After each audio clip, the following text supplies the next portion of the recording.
August 2011. 6 armored Mercedes-Benz sedans cut through the heat of the Libyan desert. They moved toward the Algerian border.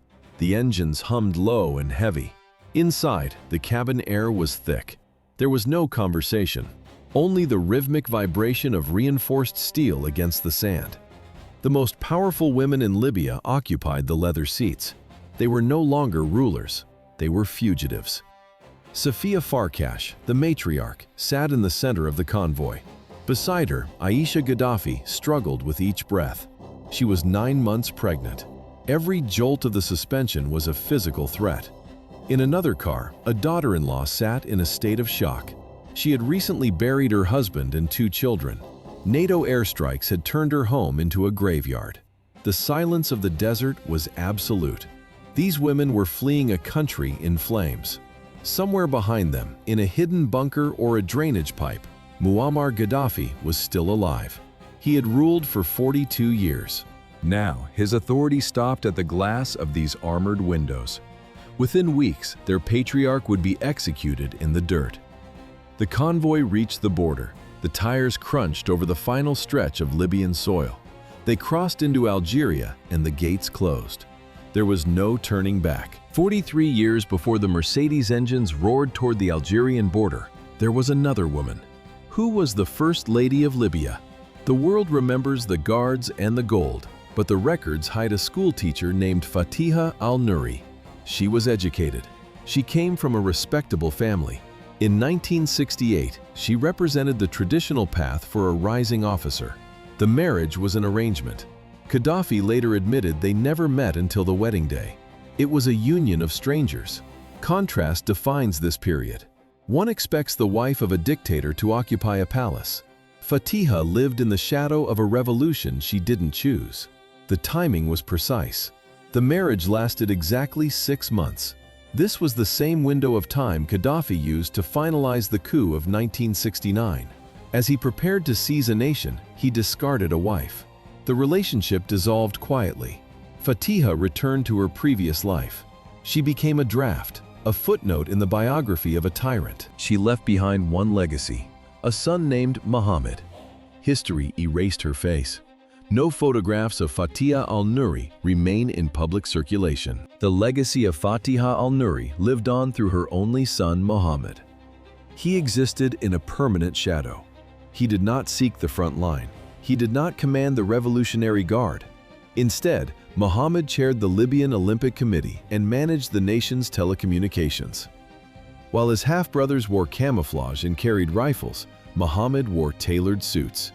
He was the civilian face of a military dynasty. The contrast ended in August 2011. Rebels stormed the family compound in Tripoli. They placed Muhammad under house arrest. For a few hours, he negotiated. Then, the line went dead. Loyalist fighters launched a high-stakes extraction. They broke him out. Muhammad fled west toward the Algerian border. He joined a convoy of Mercedes-Benz sedans. Inside were his stepmother Safia, his half-sister Aisha, and his half-brother Hannibal. The crossing occurred on August 29, 2011. The Algerian government cited humanitarian grounds for the intake. They soon faced international backlash. From her forced obscurity, Fatiha watched her son transform from an industrial tycoon into a hunted fugitive. She remained silent. No appeals to the United Nations, no interviews. Muhammad eventually moved again, seeking a final sanctuary. He settled in Oman after receiving official political asylum. While the first wife's son sought a quiet exit, a new figure climbed the steps of the Libyan throne. Safia Farkash did not just fill a vacancy, she replaced a shadow with a matriarch. Where did this mother of the nation come from? The official records point to a hospital bed.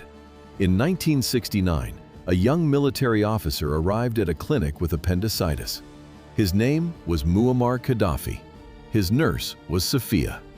Some historians place her birth in Beta, within the influential Obaidot tribe. Others trace her roots to Mostar, born to Hungarian parents under the Austro-Hungarian flag. The truth remains buried. Gaddafi ignored the rumors. He claimed it was love at first sight. She was young. She was ambitious. In 1970, they married. The contrast was absolute. The first marriage lasted 6 months. This union would endure for 41 years. Safia became the anchor of the regime. She bore 7 biological children.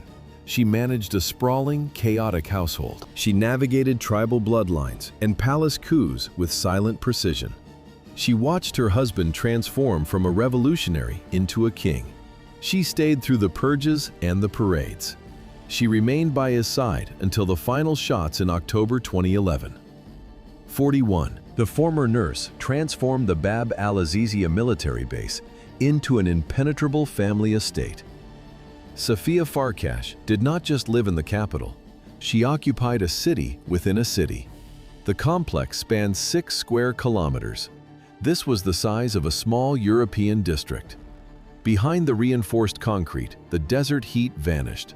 Sprinklers watered lush Mediterranean gardens. Blue water shimmered in Olympic-sized swimming pools. Safia managed a staff of hundreds. Cooks prepared international cuisine. Cleaners polished marble floors. Gardeners pruned imported shrubbery. Private drivers and personal bodyguards waited for orders. She operated with cold efficiency. The business of the household was total insulation. Safia ensured every one of her 7 biological children received an absolute monopoly on comfort. The isolation of the family required more than thick walls. It demanded a steady flow of capital. Safia transformed her role from a general's wife into a financial architect. She built a private empire that rivaled the state treasury. How did the colonel's wife generate such wealth? She turned faith into a monopoly. Every Libyan citizen traveling for the Hajj pilgrimage had to pay Safia. Her company, Buraq Air, held the exclusive rights to these religious flights. It was a mandatory tax on the soul. The government enforced her prices. No competitors existed. This single aviation monopoly functioned as a license to print currency. The strategy was simple. First, secure the domestic cash flow, then export the capital.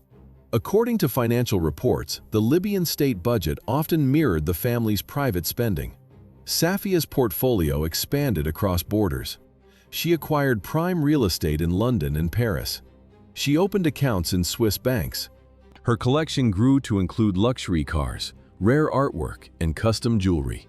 The scale was monumental. Independent analysts estimated her personal fortune reached into the hundreds of millions of dollars. Safia became one of the wealthiest women in Africa without ever holding an official post.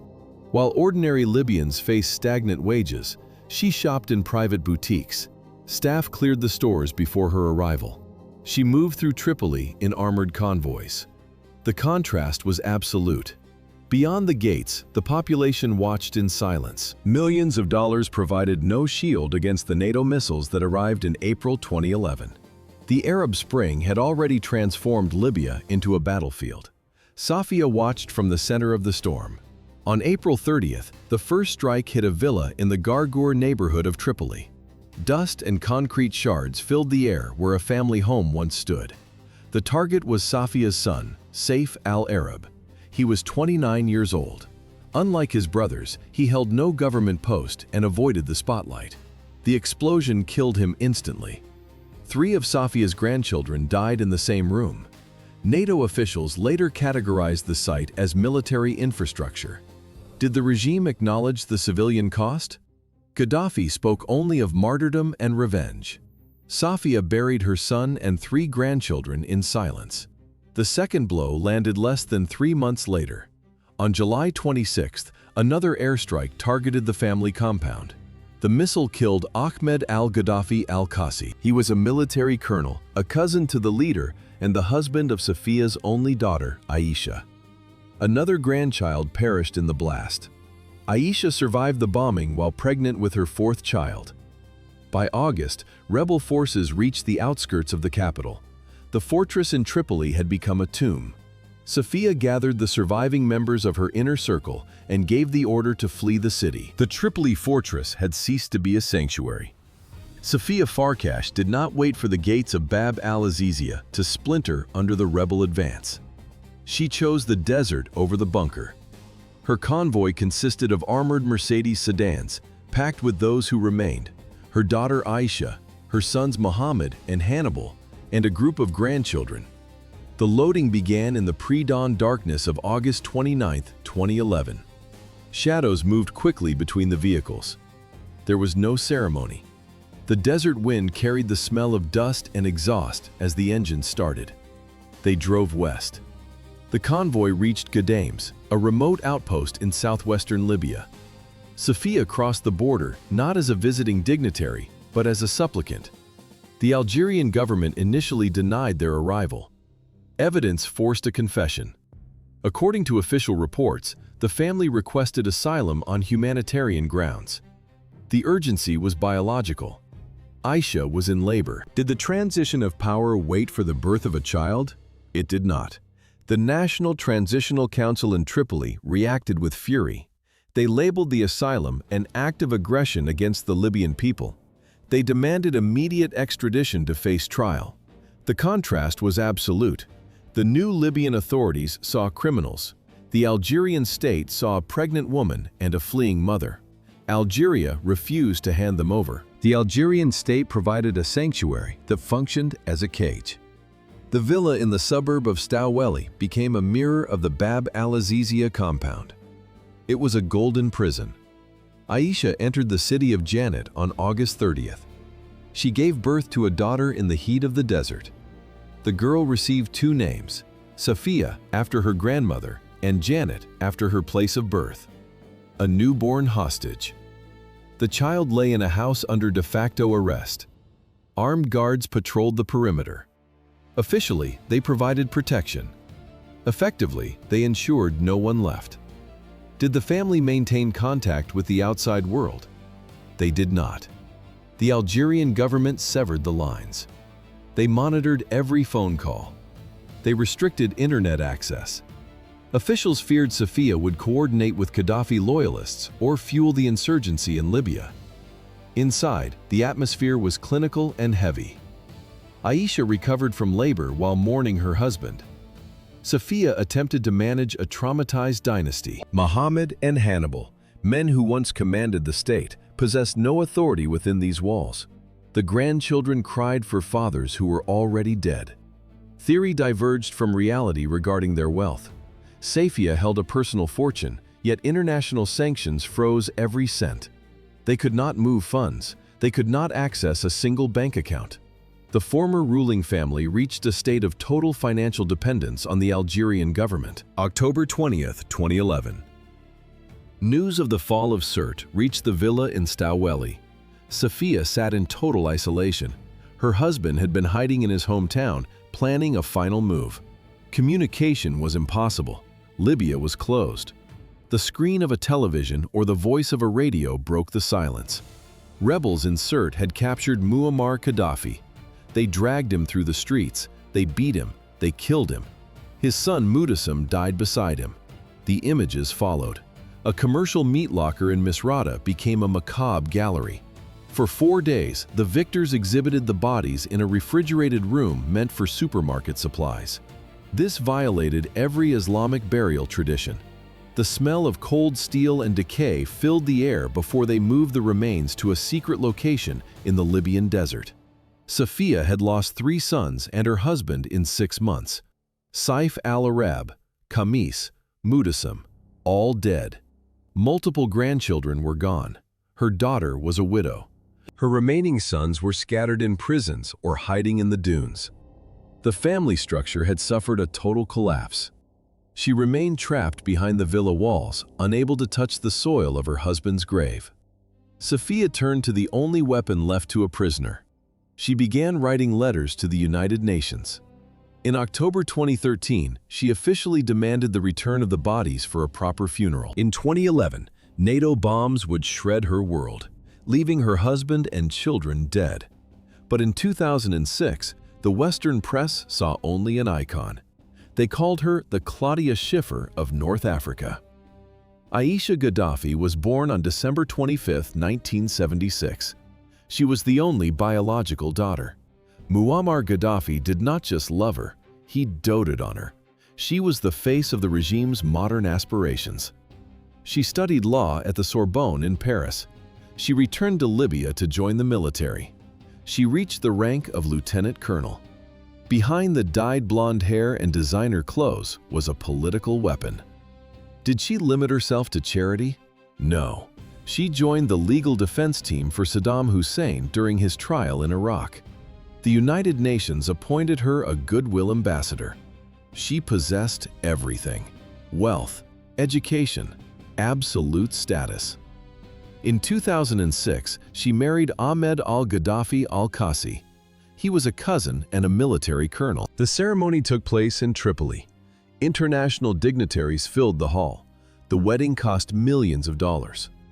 In 2006, the average Libyan worker earned roughly $300 a month. Aisha's gown alone could have funded a village for a decade. She emerged from the celebration as one of the most powerful figures in the state. She began using that power. Sophia remained in the shadow of the tents. Aisha chose the light of the international stage. She transformed her legal degree into a political blade. In London, she did not hide in embassies. She stood at Speaker's Corner in Hyde Park. The air was thick with the gray mist of a British morning. Shouts from the crowd echoed against the trees. Aisha did not speak of peace. She spoke of the Irish Republican Army. She backed armed struggle on Western soil. Did the West expect a silent princess? They received a provocateur. She traveled to Baghdad in 2003. The invasion was imminent. She met with Saddam Hussein. Later, she joined his legal defense team. She argued a single point: Western powers had no jurisdiction over a sovereign Arab leader. These stances were toxic in Europe. In the Arab world, they were electric. To millions of young people, she was not a dictator's daughter. She was a symbol of defiance. She was young, educated, and wealthy. She refused to be submissive.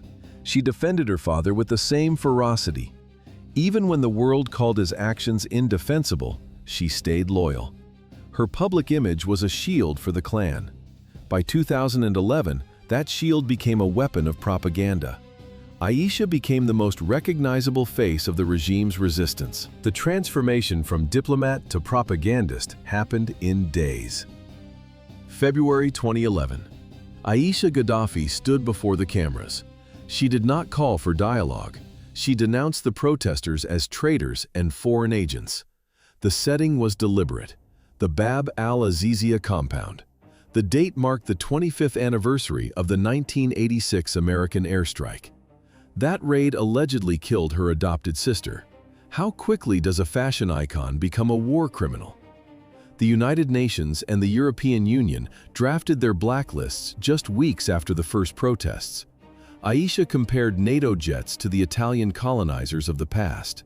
She promised the world that Libyans would never surrender. This was the breaking point. She was no longer a mediator, she was a target. The international community responded with precision. Her global assets were frozen. Travel bans locked her within the borders of a collapsing state. One analytical shift reveals the scale of her fall. The United Nations sanctions list now mirrored the guest list of her own lavish wedding. The elite circles of Paris and London were closed. By March, her legal degree served only one purpose: defending a regime under siege. She was no longer a goodwill ambassador. International warrants identified her as a primary accomplice in her father's crimes. Legal sanctions served as a mere prelude. In April 1986, Aisha survived a Reagan-era strike as a toddler. In April 2111, the war returned to the bedrooms of her own children. The first blow landed at the villa of her brother, Saif al-Arab. NATO munitions tore through the roof. The explosion killed Saif al-Arab and Aisha's young son. She was pregnant with her fourth child at the time. 3 months later, a second strike hit the family compound. Her husband, Ahmed, died in the blast. Another of her children was killed instantly. Aisha survived again. She was 24 years old. In 90 days, she had lost a brother, a husband, and 2 of her 3 children. 3 deaths of her closest relatives in 3 months. By August 22nd, rebel forces entered Tripoli. They breached Aisha's villa. Inside, they found a golden sofa shaped like a mermaid, carved with Aisha's own face. An Egyptian artist had spent months on the gilding. Fighters posed on the velvet for cameras. It was the ultimate artifact of the regime's excess. Aisha was already gone. She was 9 months pregnant, leading her one surviving child through the dust of the desert. A convoy of armored SUVs moved toward the border. On August 29th, the group crossed into Algeria. The stress of the flight triggered labor. There were no royal physicians or private wings. On August 30th, in the border town of Jeannette, she gave birth to a girl. She named the infant Safia Jeannette. It was her 4th child, born in a foreign clinic to a mother who had lost everything. Humanitarian asylum follows strict protocols. Political silence is the primary condition for safety. Aisha Gaddafi ignored these rules. She did not seek peace, she sought a microphone. Could she remain silent? The grief of 3 deaths in 3 months demanded a vent. Her rage outstripped her diplomatic obligations. The Algerian government provided a villa. They expected a grieving widow. Instead, they received a revolutionary. Aisha appeared on television screens across the region. She denounced the new Libyan authorities as traitors. She labeled them puppets of Western imperialism. Her rhetoric was a calculated strike. She compared the NATO intervention to the Italian invasion of Libya in 1911. That year, an air raid killed her great-grandfather. History, in her mind, was simply repeating its atrocities. Aisha's defiance extended beyond Libya. She publicly backed the IRA and the Iraqi insurgency. Anyone fighting the West was an ally. The Algerian hosts were mortified. They had granted a sanctuary, not a command center. They demanded her silence. She gave them fire instead. The smell of smoke filled the safe house. Reports from the staff described a woman spiraling. Aisha began setting fires within the villa. She blamed the Algerian state for failing to protect her father and brothers. Local officials watched the daughter of a dictator transform into a liability. In 2012, the pressure became unsustainable. The family's presence threatened Algeria's delicate foreign relations. Authorities initiated a logistical shift. They prepared to move the entire clan. Under heavy security, the government relocated the family to Oman. £18 billion. This figure exceeded the annual budget of several African nations. On paper, Safia was one of the wealthiest women on the continent. In reality, she could not afford a funeral. The financial noose tightened through United Nations Security Council Resolution 1970. In 2012, the Central Bank of the United Arab Emirates executed the order. They froze every accessible account. The world categorized the family as financiers of violence against civilians. The transition was absolute. They moved from total opulence to a state of golden paralysis. Aisha refused to accept the silence of a refugee. She chose the screen of Syrian television to launch her attacks. She called the new Libyan government traitors. She praised the Irish Republican Army. She demanded a fresh revolution. The Algerian hosts faced a diplomatic nightmare. They provided safety. Aisha provided fire. Reports from the safe house described a woman unhinged by loss. She allegedly set multiple fires within the residence. She blamed the Algerian state for her isolation. The final provocation occurred within the walls of her sanctuary. Aisha reportedly tore down and burned the portrait of President Abdelaziz Bouteflika. The Algerian government issued the expulsion order. The Algerian exile ended as abruptly as it began. In October 2012, the Omani government offered the family a final sanctuary. The Gulf nation provided villas and safety, but the price was absolute. One strict condition: total political silence. The transition was a sensory shock. The chaotic noise of the Libyan revolution and the rising tension in Algiers vanished. It was replaced by the heavy, sterile quiet of an Omani estate. Safia Farkash, once the most powerful woman in Libya, became a ghost. For years, her name appeared only in dry United Nations reports tracking sanctioned individuals. In 2016, a flicker of hope appeared. The new Libyan government, seeking to pacify Gaddafi loyalists, announced she could return home. Safia traveled to the border. She waited, but the gates remained closed. The authorities refused her entry and sent her back to the silence of Oman. By January 2024, the international community shifted its stance. The UN Security Council lifted her travel ban. The official reason was simple. Safia was no longer considered a threat to international peace. As of 2025, the 73-year-old matriarch splits her time between Oman and Egypt. Her assets remain frozen. Her family is broken beyond repair. She has buried 3 sons, a son-in-law, and multiple grandchildren. Her husband lies in an unmarked grave in the Libyan desert. 14 years after the fall, her remaining children are scattered across North Africa and the Middle East. In October 2013, the silence of the Omani villa broke. Safia Gaddafi reached for the only weapon left to a widow in exile. She wrote letters. She did not seek frozen billions or lost palaces. She demanded a body. Where were the remains? For 4 days in October 2011, the world watched a macabre exhibition in Misrata. The scene was a commercial meat locker. Inside, the temperature hovered near freezing. The smell of industrial refrigeration mixed with decay. Muammar and Muammar Gaddafi lay on stained mattresses. Thousands of people queued outside the shopping center. They did not come to mourn. They came to take selfies with the corpses. Islamic tradition dictates burial within 24 hours. These bodies stayed in the cold for 96. Safia's letter reached the United Nations and the European Union. It appeared on the Voice of Russia radio website. In the text, she stripped away the politics. She spoke as a mother and a wife. She described the final hours from witness reports. Captured alive, beaten by fighters, paraded through the streets like trophies. She demanded the international community investigate the executions. She called for the return of the remains to the family. To Safia, they were not fallen tyrants. They were martyrs denied the dignity of a grave. She also sought a single line of communication with her son, Saif al-Islam. He remained trapped in the mountain city of Zintan, isolated from every living relative. The widow's plea was a direct challenge to the victors of the revolution. She demanded they follow the very international laws they claimed to defend. Safia's petition extended beyond her husband.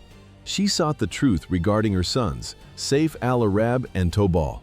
They had vanished into the chaos of the Libyan collapse. The silence from the international community was absolute. There were no press releases, no diplomatic cables. Safia addressed the African Union, an organization Muammar Gaddafi had funded with billions of dollars over decades. She expected loyalty, or at the very least, a formal acknowledgement. The response was a void. Where were the bodies of her sons? Had they received a proper Islamic burial? Safia demanded investigations and names of those responsible. She found herself in a vacuum where even money could not buy an answer. The world had moved on. The bodies of Muammar and Mutassim remained in an unmarked desert grave, its location a state secret. International media ignored her letters. The organizations she petitioned remained silent. She was a widow in exile, stripped of leverage and sanctioned by the very entities she pleaded with. The United Nations maintained its grip on the family's reach. Global financial institutions had frozen assets totaling more than $60 billion. Aisha Gaddafi recognized the futility of public outbursts. Emotional appeals in Algeria had failed to change her status. She shifted her strategy. The former mediator turned to the mechanisms of international law. She engaged a team of high-level European attorneys. The objective was the International Criminal Court. Her petitions demanded a full-scale investigation into the death of Muammar Gaddafi and the legality of NATO airstrikes. She insisted on a fair trial for her brother, Saif al-Islam. The Hague remained unmoved. The court dismissed every filing. Legal logic dictated a harsh reality. The daughter of a fallen dictator held no standing in the halls of global justice. The European Union maintained its pressure. In February 2011, Brussels placed Aisha on a sanctions list. This move froze her remaining assets and barred her from entering European territory. She fought this designation for 6 years. Her lawyers leveraged a specific legal opening. European courts often lift sanctions on relatives if the state fails to prove personal involvement in repression. In 2017, the General Court of the European Union issued a ruling. The judges acknowledged that Aisha no longer posed a threat to international peace or security. This legal victory was partial. The freeze on her financial assets remained in place. However, the court formally rescinded the travel ban in 2021. The legal battle ended with a partial victory. European courts lifted the travel ban, but the freeze on her bank accounts remained absolute. Aisha regained her freedom of movement while her wealth stayed locked in Western vaults. The daughter of the brotherly leader moved from legal files to the silent world of art. In October 2024, the State Museum of Oriental Art in Moscow opened an exhibition of her work. She did not attend the opening in person. Instead, her paintings traveled from Muscat to Russia as her first public gesture in 13 years. Aisha dips a brush into thick oil paint. The sterile, air-conditioned air of the Omani gallery carries the sharp scent of turpentine. She applies a heavy stroke of crimson to the canvas. The Moscow exhibition revealed a transformation. Her canvases contain no politics, no slogans, and no faces of the fallen. There are only abstract shapes, blurred landscapes, and quiet portraits. Why this silence on canvas? Any political statement would violate the strict terms of her asylum in Oman. This is the price of safety in the Gulf. Her children attend international schools in Muscat. They speak English and Arabic, but they have no living connection to the streets of Tripoli. They carry the name Gaddafi, a burden they are too young to understand. Their father and grandfather are figures from history books, not memories. Aisha lives in a state of high-end stasis. She is a colonel without an army and a diplomat without a country.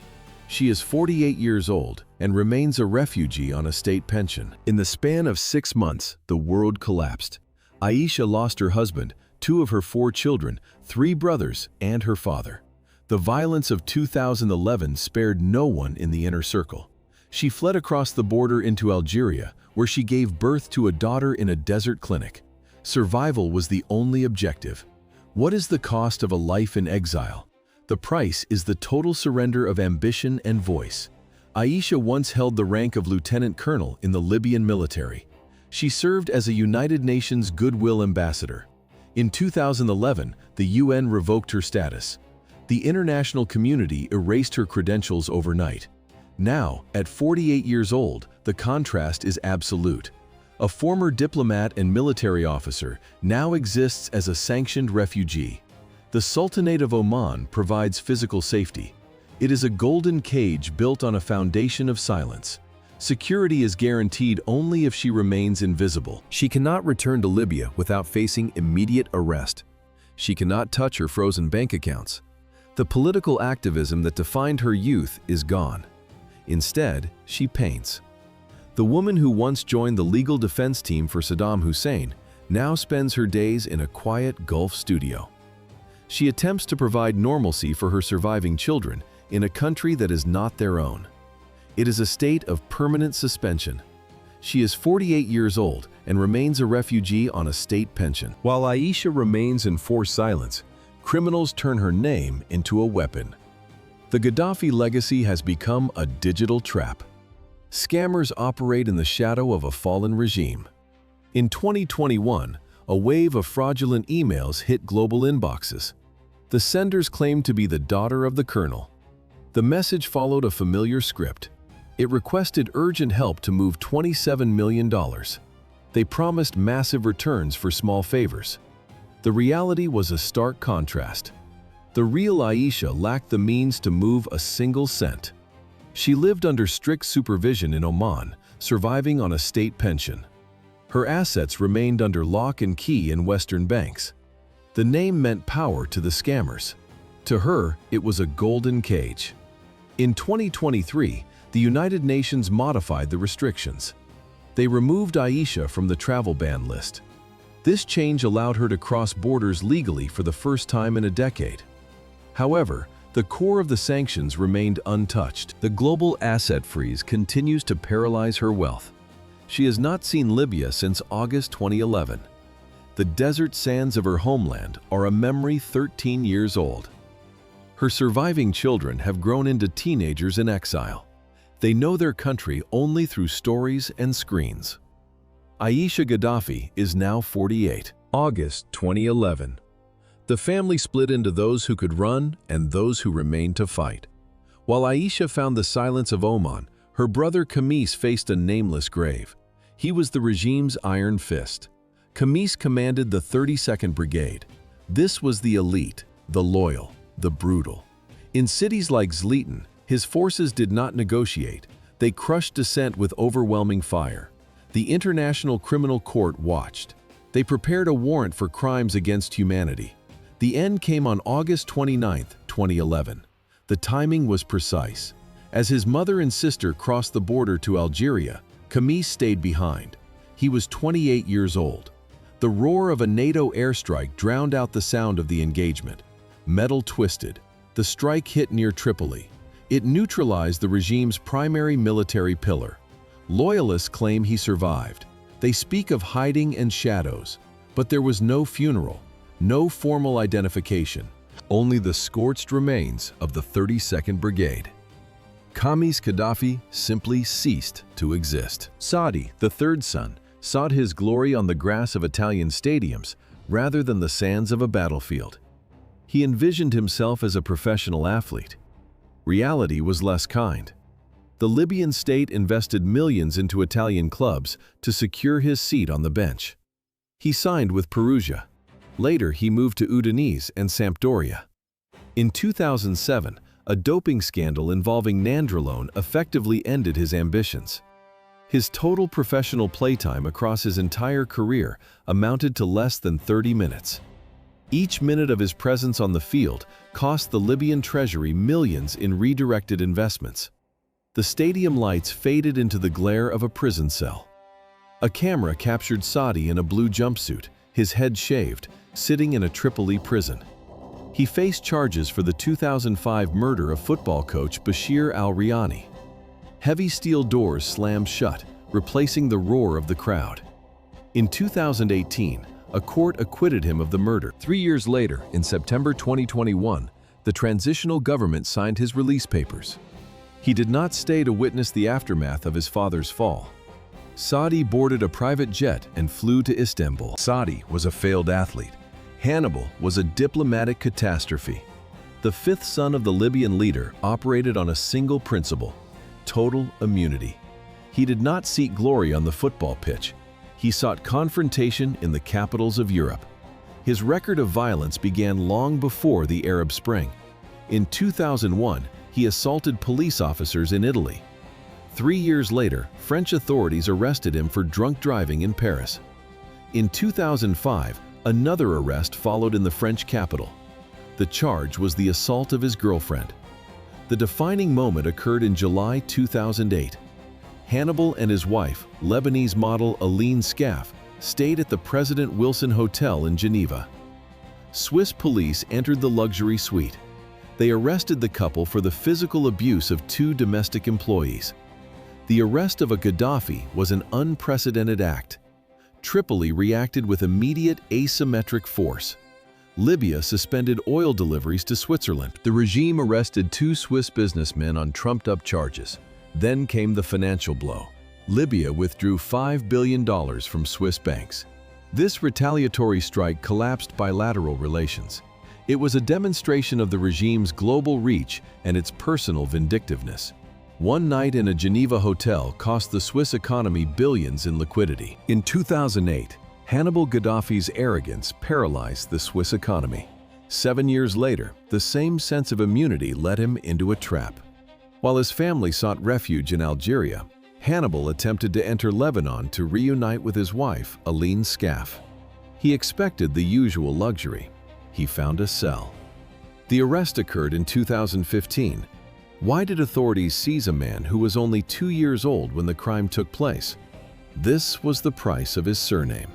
Lebanon charged him with withholding information regarding the disappearance of Musa al-Sadr. The imam vanished during an official visit to Tripoli in 1978.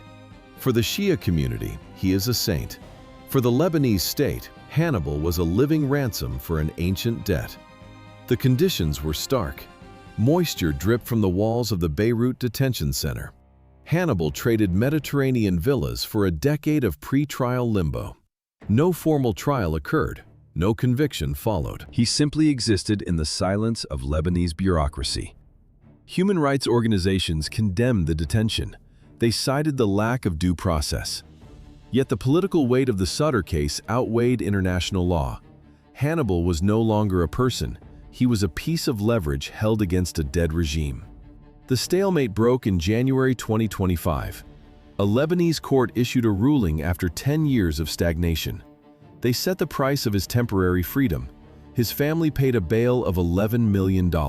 While Hannibal faced the damp walls of a Beirut cell, his brother prepared a return from the Libyan sands. Saif al-Islam Gaddafi promised reform. He studied at the London School of Economics. He spoke the language of the West. But in February 2011, the mask slipped. He appeared on television with a wagging finger. He did not offer concessions. He promised rivers of blood. The speech destroyed his reputation in one night. The reformer became a warlord. In November 2011, the hunt ended near the town of Obari. Militia fighters from Zintan intercepted a small convoy heading for the Niger border. Saif al-Islam was among them. His fingers were bandaged. He was no longer a successor. He was a trophy. The legal world demanded his head. In 2015, a Tripoli court sentenced him to death in absentia for crimes against humanity. The International Criminal Court issued a standing warrant. Yet the Zintan militia ignored both. They refused to hand him over to the capital or to The Hague. He became a prisoner of the desert. In 2017, the militia announced an amnesty. Saif al-Islam vanished. For 4 years, his status remained a ghost story. In 2021, the ghost spoke. A New York Times journalist traveled to a villa in Zintan. The wind howled against the windows. Inside, Saif al-Islam sat on a sofa wearing traditional robes. He claimed his former jailers were now his friends. He was 52 years old and announced a run for the presidency. The elections never happened. Libya remains split between rival governments in Tripoli and Benghazi. Saif al-Islam moves between southern desert cities, a prince without a throne. He maintains influence among loyalist tribes but holds no official office.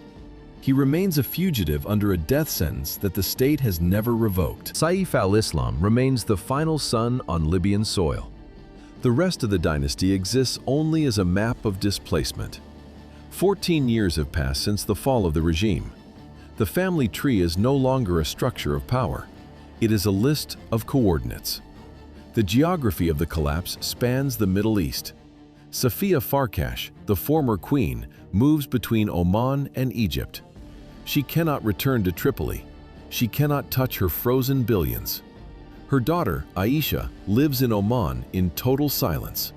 In 3 months of war, she lost a husband and 2 children. Now she paints.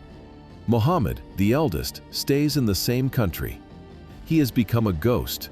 No one remembers his face. The numbers of the fall are absolute. 3 sons are dead. 4 countries serve as cages. 1 family remains shattered. Saadi Gaddafi, the footballer who failed at everything, lives in Turkey. Hannibal, the serial provocateur, recently ended a decade of detention in Beirut. Their internal world has crumbled alongside their external borders. The Bab al-Azizia compound was once the heart of their world. Now, the concrete is scorched, the walls are gone. Mutassim died in a drainage pipe in Sirte. Saif al-Arab disappeared in a NATO explosion. Khamis fell while leading his last brigade into the fire. Since the 2011 revolution, the survivors have not met a single time. Travel bans and international warrants have turned borders into walls. They cannot gather for a meal or a funeral. The telephone lines between Muscat, Istanbul, and the Libyan desert remain silent. Safiya's map of exile has no center. For 14 years, the geography of the Middle East has functioned as a prison wall.